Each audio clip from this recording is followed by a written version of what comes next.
இந்த மும்மூர்த்திகள் என்று சொல்லுவோமே, சிவன், அப்புறம் யார், விஷ்ணு, பிரம்மா.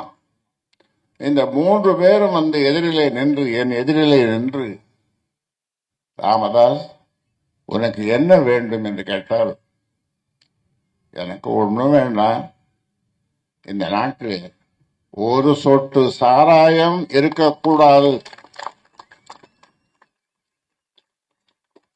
ஒரு சொட்டு மழை நீர் கடலுக்கு போகக்கூடாது, எல்லா நீரையும் நம்முடைய ஏரி குளங்களிலே தேக்க வேண்டும். இந்த வரத்தை தான் கேட்பேன். என் சொந்தங்களே, உங்களுக்கு என்ன செய்தி சொல்லுவது? பாட்டாளி மக்கள் கட்சியினுடைய கொள்கை உங்களுக்கெல்லாம் தெரியும். வறுமையை ஒழிக்க வேண்டும், 3 வேளை வயிறார சாப்பிட வேண்டும். அதிகமாக குடிசையிலே வாழ்கின்ற மக்கள் நம்முடைய மாவட்டத்திலே தான் இருக்கிறார்கள். குடிசை இல்லாத வீடு, வறுமையில்லாத வீடு, ஒவ்வொரு வீட்டிலேயும் படித்த பிள்ளைகள், பெண்கள், அவர்களுக்கு வேலை,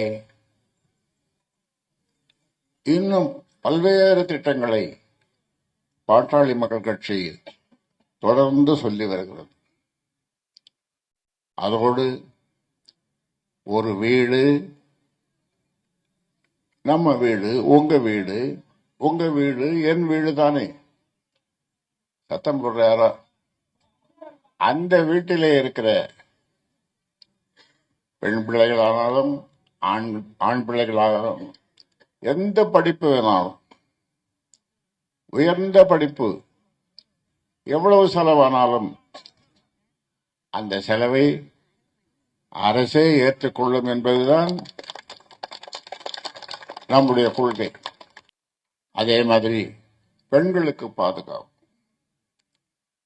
சுதந்திரம் வாங்கிய போது மகாத்மா காந்தி சொன்னார், இந்த சுதந்திர நாட்டிலே ஒரு பெண் தனியாக நிறைய நகைகளை போட்டுக்கொண்டு பஸ்ஸை விட்டு இறங்கி வீட்டுக்கு போகணும் நடுராத்திரியிலே.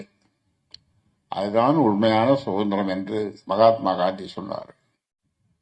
ஆனால் இன்றைக்கு நாம் பார்க்கிறோம், தனியாக ஒரு பெண்ணும் அது மூதாட்டிய போகும்போது ஏதாவது இந்த கவரிங் கம்மல் கூட போட்டிருந்தா காதோட சேர்த்து அர்த்தம். ஏன்?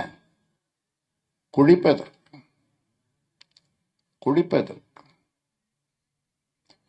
ஆக இந்த குடிப்பழக்கம் நம்முடைய வளர்ச்சியை கெடுக்கிறது. அதனாலேதான் சொல்லுகிறோம், இந்த மும்மூர்த்திகள் என்று சொல்லுவோமே, சிவன், அப்புறம் யார், விஷ்ணு, பிரம்மா.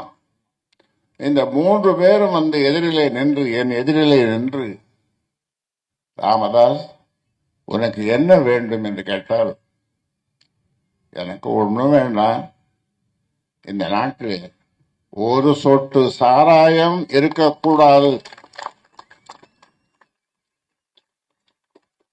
ஒரு சொட்டு மழை நீர் கடலுக்கு போகக்கூடாது, எல்லா நீரையும் நம்முடைய ஏரி குளங்களிலே தேக்க வேண்டும். இந்த வரத்தை தான் கேட்பேன். வேறு எந்த வரத்தையும் நான் கேட்க மாட்டேன்.